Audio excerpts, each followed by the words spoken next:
مناسب بات نہ نکالے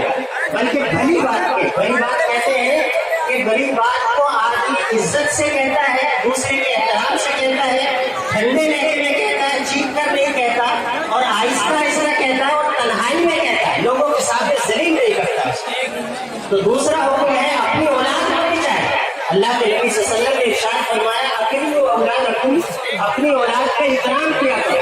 محبت سے بڑی چیز ہے یہ احترام کرنا۔ ان کو کبھی برے نام سے مت پکارو، گالی مت دو، ان کی توہین مت کرو، مہمانوں کے سامنے ان کو الٹا سیدھا مت بولو، یہ سب خود الاحکام ہے۔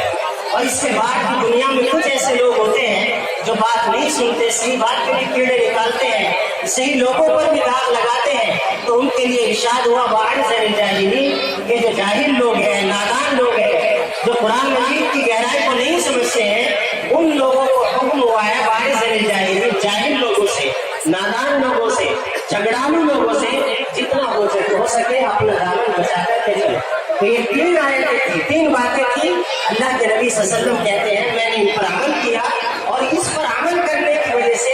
میرے سر کے بال سفید ہو گئے، یعنی اتنا مشکل کا عمل کرنا۔ ارشاد ہوا، میں پھر دوبارہ دوہرا رہا ہوں، خذ العفو وامر بالعرف واعرض عن الجاہلین، معاف کرنے کی عادت ڈال لو، کسی سے انتقام مت لیا کرو، اور لوگوں میں بھلی بات کہا کرو، اور نادان لوگوں سے بچ کر کے چلا کرو۔ والسلام علیکم۔